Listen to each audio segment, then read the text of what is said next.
মহান মালিক তার প্রিয় বন্ধু, প্রিয় দোস্ত, আখিরি নবী নূর নবী হাবিবুল্লাহ, যে নবীর জন্মদিবস উপলক্ষ করে, যে নবীর আগমনের মাসকে সম্মান করে, যে নবীকে ভালোবেসে পবিত্র রবিউল আউয়ালে চাঁদ উদিত হয়েছে। আজ সবে মাত্র প্রথম তারিখ। আজ নিম্নাঙ্গা এলাকার মানুষদের নসিব আর কপাল, তারা রবিউল আউয়ালের সূচনা সবে প্রথম তারিখ। সেই তারিখে নবীর শানে, নবীর ভালোবাসায়, নবীর মহব্বত আর ভালোবাসায় ঈদে মিলাদুন নবী, পবিত্র নবী দিবস উদযাপন করার সুযোগ পেয়েছে। মহান মালিকের পক্ষ থেকে নবীর পাগল হিসাবে তাদেরকে কবুল করা হয়েছে। আল্লাহর রাসূলের মহব্বত আর ভালোবাসায় সারা দিয়ে তারা নবীর শানে মওলুদুন নবী উদযাপিত করার সুযোগ পেয়েছে। এর জন্য অসংখ্য শুকরিয়া মহান মালিকের দরবারে। আপনি জানেন এই নবী দিবসের চাঁদ উদিত হলে এক শ্রেণীর খুচরো বাটকারা আদলা শিখি কিছু আলেম আছে, তাদের শরীরে অ্যালার্জি শুরু হয়। নবী দিবস ঈদে মিলাদুন নবী তারা পছন্দ করে না, মানতে চায় না। ঈদে মিলাদুন নবীর নাকি দলিল খুঁজে পায় না। ঈদে মিলাদুন নবী করা নাকি যাবে না। ঈদে মিলাদুন নবী করা নাকি বেদাত। ঈদে মিলাদুন নবী করা নাকি শিরক। ঈদে মিলাদুন নবী রিসেন্টলি একটা ফতোয়া দিয়েছে, ঈদে মিলাদুন নবী করা আর মদ খাওয়া নাকি সমান। জোরে বলুন নাউজুবিল্লাহ। এখন আমরা নবীকে ভালোবাসি, নবীর মহব্বত করি, নবীর আগমনের মাসকে সম্মান করি। সেজন্য আমরা নবীর শানে ঈদে মিলাদুন নবী, এর বাংলা মানেটা আগে বুঝতে হবে। ঈদের মানে হলো খুশি, আনন্দ। ঈদ শব্দের ব্যাখ্যা হলো খুশি, আনন্দ। ঈদ শব্দের বাংলা মানে হলো খুশি, আনন্দ। মিলাদ শব্দের অর্থ হলো বলা, জন্মগ্রহণ করা। আর নবী শব্দের অর্থ হলো নবী। নবীর জন্মগ্রহণ করাকে কেন্দ্র করে, নবীর আগমনকে কেন্দ্র করে খুশি পালন করার নামই হলো ঈদে মিলাদুন নবী। জোরে বলুন সুবহানাল্লাহ। এখন অনেকের অ্যালার্জিওয়ালা মৌলবী, তারা বলছে এটা করা যাবে না। যদি বা করা যায়, নবীর জন্ম হয়েছে 12 তারিখে, আজ ক তারিখ? আজ রবিউল আউয়ালের ক তারিখ? কথা বলেন 1 তারিখ। সবে প্রথম তারিখ সূচনা হয়েছে। নবীর জন্ম হয়েছে 12 তারিখে। 1 তারিখে নবী দিবস হয় কি করে? 1 তারিখে নবী দিবস হয় কি করে? 2 তারিখে হবে কি করে? 3 তারিখে হবে কি করে? একদম 2, 3 থেকে শুরু করে 28, 29, 30। আমি আজ সকালবেলায়, আজ সকালে সম্ভবত না কালকে বিকালে দেখছিলাম, এই নবী দিবস উপলক্ষ করে 12 রবিউল আউয়াল থেকে আর 30 রবিউল আউয়াল 18 দিন। কদিন? 18 দিন। আমার অলরেডি 34টা দাওয়াত নেওয়া হয়ে গেছে। তো এই নবী দিবস গুলো যে হবে, হচ্ছে, করছে, এগুলো হবে কি করে? আচ্ছা আপনি বলেন, আপনি মাস্টার, ডাক্তার, ইঞ্জিনিয়ার, অফিসার, আমি সবাইকে উদ্দেশ্য করে বলছি, যারা ঈমানের কলেমা পড়েছে, আল্লাহকে রব হিসাবে মেনে নিয়েছে, মুসলমান হিসাবে নিজের নাম নথিভুক্ত করিয়েছেন, আমি মুসলমানদের উদ্দেশ্য করে বলছি, পৃথিবীতে আপনি এমন একটি ইসলামী অনুষ্ঠান দেখিয়ে দেন, এমন একটি ইসলামী মজলিস আপনি দেখিয়ে দেন, এমন একটি ইসলামী সভা আপনি করে দেখান, যে অনুষ্ঠানে, যে মজলিসে, যে সভাতে নবীকে বাদ দিয়ে আলোচনা করা যাবে। নবীকে বাদ দিলে মজলিসে আলোচনা করার কিছু থাকবে বলে মনে হয়? জোরে বলে নবীর বাদ দিয়ে কোনো আলোচনা হবে? সব আলোচনা তো নবীকে নিয়ে।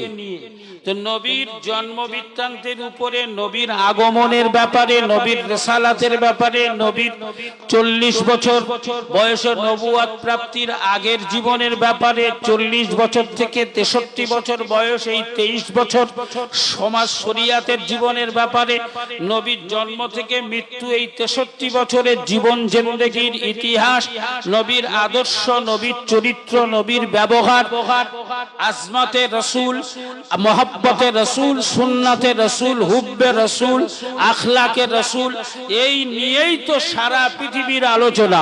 তো নবীর আলোচনা ছাড়া কোনো অনুষ্ঠান হবে বলে মনে হয়? তো যে মজলিসে নবীর আলোচনা হয় ওটাই তো নবী দিবস, ওটাই তো ঈদে মিলাদুন নবী, ওটাই তো রবিউল আউয়ালের আগমনের খুশি। এ জওয়ান যুবকেরা, এই ভারতবর্ষের জমিনে নয় বরং গোটা পৃথিবীব্যাপী একটা দল যাদের আবির্ভাব আজ থেকে নয় বরং ১,৫০০ বছর আগে থেকেই তাদের সূচনা হয়েছে। ওই দলটাকে আমরা ওয়াহাবি নামে চিনি। এই ওয়াহাবিরা আমার রসুলের পাকের অত্যন্ত গুরুত্বপূর্ণ শত্রু তারা, অত্যন্ত ঘোর শত্রু তারা। ১,৫০০ বছর আগে থেকে তারা নবীর বিরোধিতা, নবীর দুশ্মনী শুরু করেছে। এই ওয়াহাবি চক্রের দালাল কিছু ভারতবর্ষের জমিনে তথা বাংলার জমিনে এসে আবিষ্কার হয়েছে, যারা ঈদে মিলাদুন নবী বিশ্বাস করে না, ঈদে মিলাদুন নবী মানতে চায় না, মানাতেও চায় না, ঈদে মিলাদুন নবীর ব্যাপারে বাজে মন্তব্য পোষণ করে। ও জওয়ান যুবকেরা, আমি আপনাদেরকে ছোট্ট একটা দলিল উপহার দিচ্ছি। ঈদে মিলাদুন নবীর ব্যাপারে বিশ্ববরেণ্য একজন মুফাসসির, যার লেখা তাফসীরের কিতাব না পড়লে পৃথিবীর কোন মেয়ে ছেলে, বেটা ছেলে, পৃথিবীর কোন নারী কিংবা পুরুষ আলেমে দ্বীন, আলেমে হাক্কানি হতে পারে না। এই তাফসীরের লেখক যিনি মস্ত বড় আল্লাহর ওলি আল্লামা জালালউদ্দিন সুয়ুতী রাহমাতুল্লাহ আলাইহি, যিনি তাফসীরে জালালাইন শরীফ লিখেছেন। এই আল্লামা জালালউদ্দিন সুয়ুতী রাহমাতুল্লাহ আলাইহি তার তাফসীরে জালালাইন শরীফে উল্লেখ করেছেন,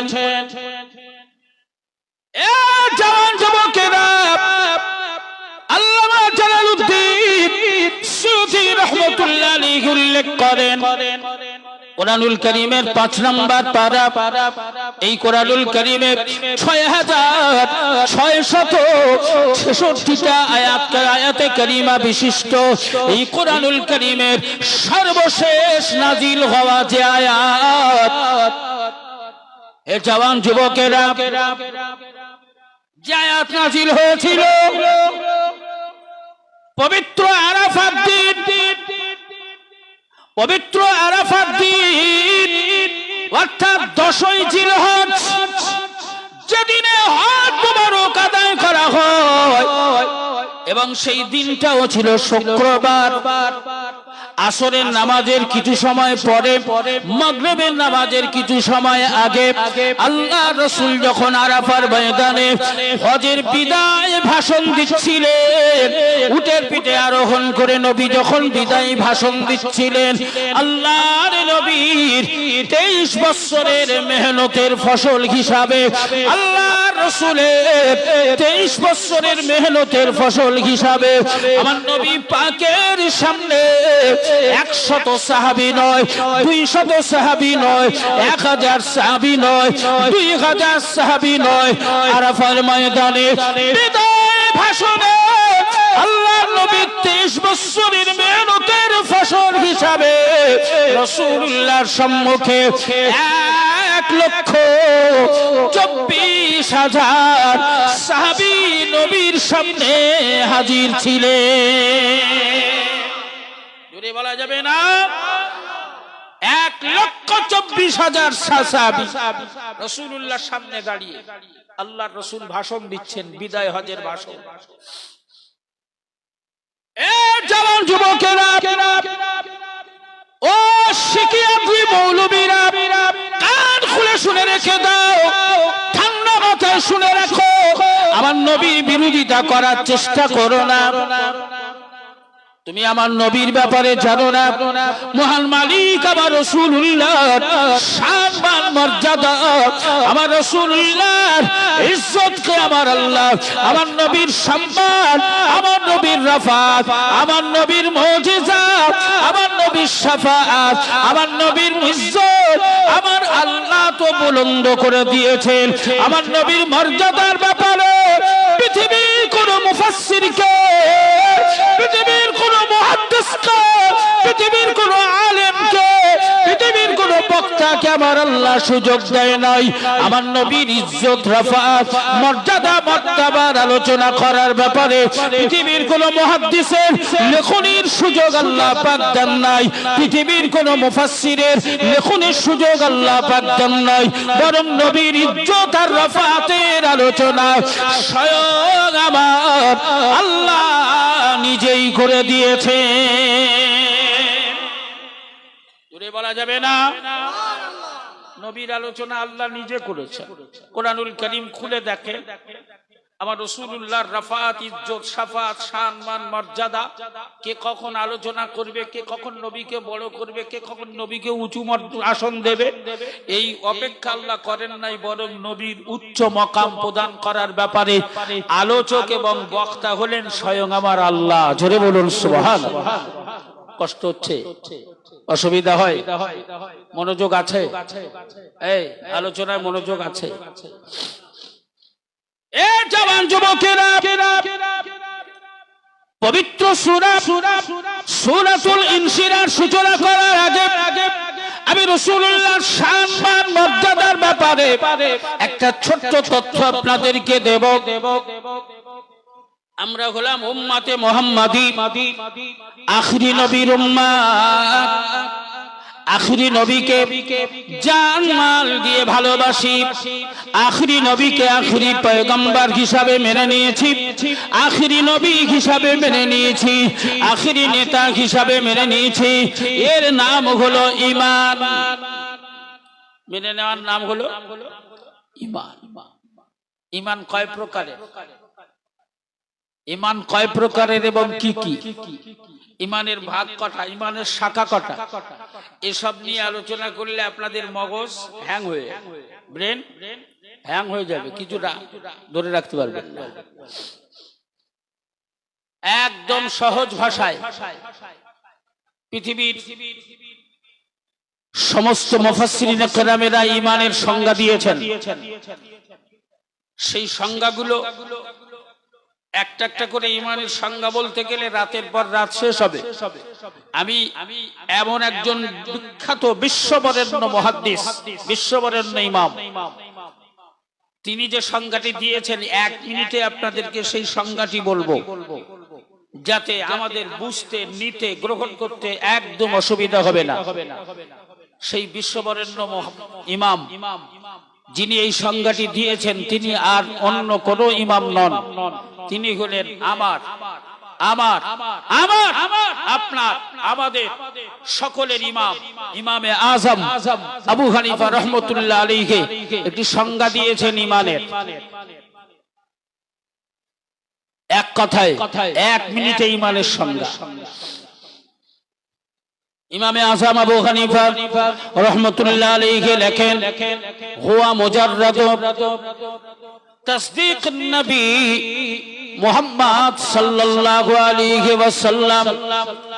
ইমামে আজম আবু হানিফা রাহমাতুল্লাহ আলাইহি লেখেন, আল্লাহ প্রিয় বন্ধু, আল্লাহর আখিরি নবী, নূর নবী, হাবিবুল্লাহ, আমার আপনার আমাদের সকলের নবী, নবীদিগের নবী, নবীদের সরদার, নেতাদের নেতা, বিশ্বের শাহেনশাহ, শাহেনশাহে দো জাহান, রাহমাতুল লিল আলামিন, রাহাতুল আশিকিন, শাফিউল কাউনাইন, নূরে মুজাসসাম রাসূল আকরাম সম্পর্কে জীবনকে ইমামে আজম আবু হানিফা রাহমাতুল্লাহ আলাইহি হুজুর লেখেন হুয়া মুজাররাদু তাসদীকুন নবী সাল্লাল্লাহু আলাইহি ওয়াসাল্লাম আল্লাহর আখিরি পয়গম্বর আল্লাহর আখিরি নবী মুহাম্মদুর রাসূলুল্লাহ সাল্লাল্লাহু আলাইহি ওয়াসাল্লামের রিসালাতকে বিশ্বাস করার নাম হলো ঈমান।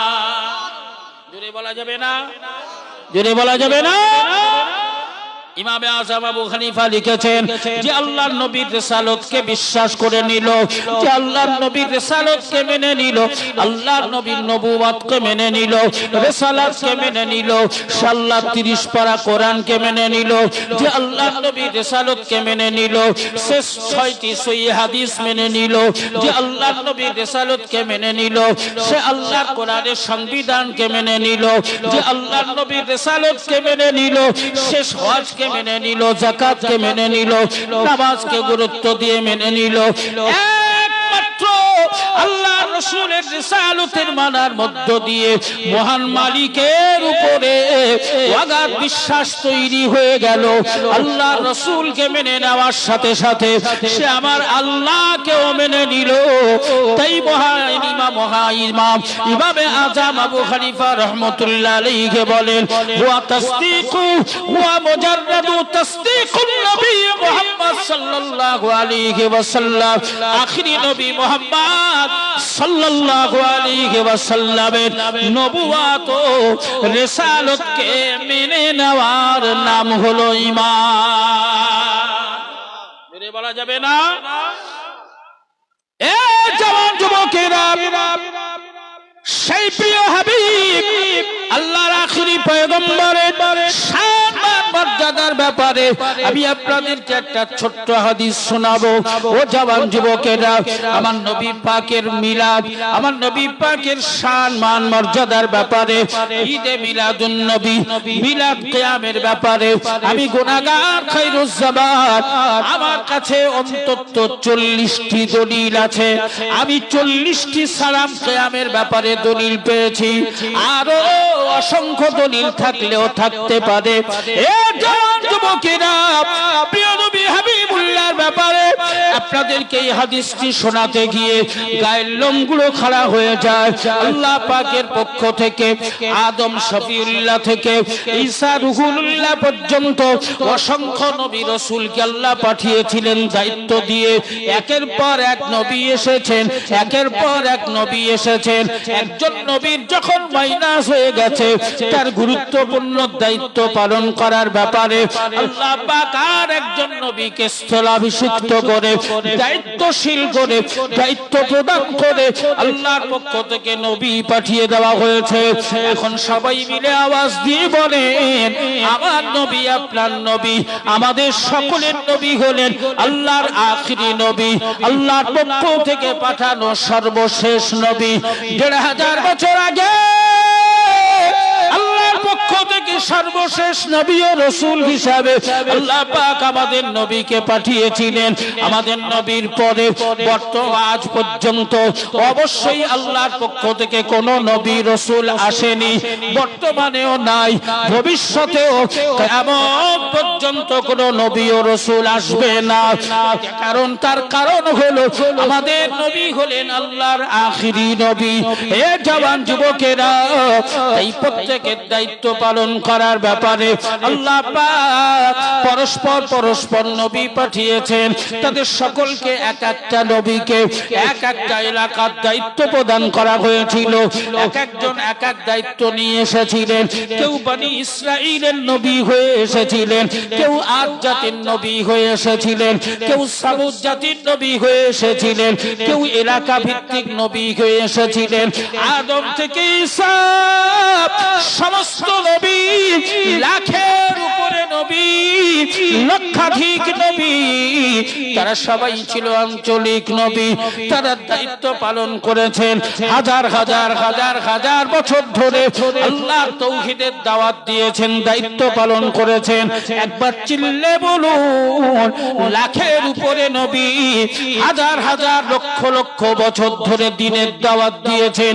আল্লাহর দ্বীন কোন নবীর যুগে কি পরিপূর্ণ হয়েছে। এই দিন কোন নবীর সময় পরিপূর্ণ হয়েছে? পূর্ণতা পেয়েছে? দিন পরিপূর্ণ হয় নাই। তারা সবাই ছিল আঞ্চলিক নবী, লক্ষ লক্ষ বছর ধরে তারা দাওয়াত দিয়েছে, দিন পরিপূর্ণ হয়নি। আল্লাহর আখেরি নবী, আমার নবী, তোমার নবী, আমাদের নবী, আমাদের সকলের নবী, ইহকালের নবী, পরকালের নবী, নবীদের নবী, শাহেনশাহে দো জাহান আল্লাহর আখেরি পয়গম্বরকে আল্লাহ পাক 40 বছর বয়সে নবুয়তের প্রকাশ করালেন। কারণ আমার নবী 40 বছর বয়স্ক নবী ছিলেন না। আমার নবীর নবুয়ত 40 বছর বয়সে দেওয়া হয় নাই, বরং 40 বছর বয়সে আমার নবীর নবুয়তকে দুনিয়ার জমিনে প্রকাশ করা হয়েছিল। আমার নবীর নবুয়ত ইতিপূর্বে আমরা বহুবার শুনেছি। কবে আমার নবীকে আল্লাহ নবী বানিয়েছিলেন, কখন আমার নবী নবী ছিলেন, আমার নবী তখনও তো নবী, আমার নবী তখনও তো নবী, আমার নবীকে আমার আল্লাহ তখনও তো বন্ধু আর নবী করে রেখেছিলেন, বন্ধু আর নবী বানিয়ে রেখেছিলেন। যখন আদম তৈরি হওয়ার ব্যাপারে আল্লাহ পাক আদমকে তৈরি করার ব্যাপারে সুপরিকল্পিত ভাবে পানি আর মাটি মিশ্রিত করে আদমের কাঠামো বানিয়েছিলেন। ওই পানি তখনও পানির জায়গায় ছিল, মাটি মাটির জায়গায় ছিল। আদমকে যে পানি আর মাটি মিশ্রিত করে আদমের বডিটাকে বানানো হয়েছে, ওই পানি আর মাটি তখনও এক জায়গায় করা হয় নাই। তখন আমার আল্লাহ তার প্রিয় হাবিব মুহাম্মদ সাল্লাল্লাহু আলাইহি ওয়াসাল্লামকে রীতিমতো নবী করে রেখেছিলেন। পুরো বলা যাবে না? এ জান যুবকেরা, কলেমা লম্বা হবে, তাই বিস্তারিত জায়গায় যেতে পারছি না। শোনা, আল্লাহর আখিরি নবীকে আল্লাহ দায়িত্ব দিলেন। আমি এই সূরাতুল ইনশিরাহ দ্বিতীয় নাম্বার আয়াতের তাফসীর যদি করতে যাই, আমার নবী পাকের এই দায়িত্বের বোঝার ব্যাপারে আল্লাহ পাক আলোচনা করেছেন। আল্লাহ পাক বললেন, আলাম নাশরাহ লাকা সাদরাক ওয়া ওয়াদানা আনকা বিজরাক আল্লাযী আনকাদা যাহরাক। হে আমার প্রিয় বন্ধু, আমি কি আপনার কাঁধের বোঝা, আমি কি আপনার পিঠের বোঝা হালকা করে দিই নাই? যে বোঝা আপনার পিঠটাকে ভারী করে রেখেছিল, এই বোঝার ব্যাপারে আমার আল্লাহ পাক যে আলোচনা করেছেন, ওই আলোচনাটাই আমার আল্লাহ বোঝাতে চেয়েছেন। আমার প্রিয় হাবিবকে বললেন, হাবিব, দায়িত্বের বোঝা আপনার পিঠ যে ভারী করে রেখেছিল, সেই দায়িত্বের বোঝা আপনার পিঠ থেকে নামিয়ে দিয়ে আল-ইয়াওমা আকমালতু লাকুম দীনাকুম ওয়া আতমামতু আলাইকুম নি'মাতি ওয়া রাদিতু লাকুমুল ইসলাম দীনা। আমি আল্লাহ পাক খুশি হয়ে আপনার পিঠ থেকে আপনার দায়িত্বের বোঝা নামিয়ে দিয়ে আপনার 23 বছরের মেহনতকে গ্রহণ করে 23 বছরের মেহনতের ফসল হিসাবে আমি আপনার রক্ত ঝরা দ্বীনকে পরিপূর্ণতা দান করেছি। আল-ইয়াওমা আকমালতু লাকুম দীনাকুম। আজ থেকে হে পৃথিবীর মুসলমানেরা, আমার প্রিয় হাবিব, আমার প্রিয় বন্ধুর রক্ত ঝরা দ্বীনকে আমি আল্লাহ পরিপূর্ণ করে দিলাম। ওয়া আতমামতু আলাইকুম নি'মাতি। আর আমি আল্লাহ আমার প্রিয় হাবিবের রক্ত ঝরা দ্বীনের উপরে আমার নিয়ামত দিয়ে আমি পরিসমাপ্ত করে দিলাম। ওয়া আতমামতু আলাইকুম নি'মাতি ওয়া রাদিতু লাকুমুল ইসলাম দীনা। পৃথিবীতে যত মতবাদ আছে, যত ধর্ম আছে, যত মত আছে, যত দল আছে, আমি আল্লাহ পাক পৃথিবীতে সমস্ত ধর্মকে বাতিল ঘোষণা করে দিলাম, রদ করে দিলাম, মুরতাদ্দা করে দিলাম, কাতাদা করে দিলাম, ইনকাতা করে দিলাম, কেটে দিলাম। আমি আল্লাহ পাক পৃথিবীর সব ধর্মকে বাতিল ঘোষণা করলাম, মানসুখ করে দিলাম। আজ থেকে আমার কাছে হয়েছে আমার নবীর রক্ত ঝরা দিন ওয়ারাদিতু লাকুমুল ইসলাম দীনা আমি আমার নবীর রক্ত ঝরা দিন ইসলামকে স্বীকৃতি দিলাম মনোনীত করলাম আমার কাছ থেকে আজ থেকে মনোনীত এবং স্বীকৃত ধর্ম হলো আমার রাসূলুল্লাহর রক্ত ঝরা দিন ইসলাম জোরে বলুন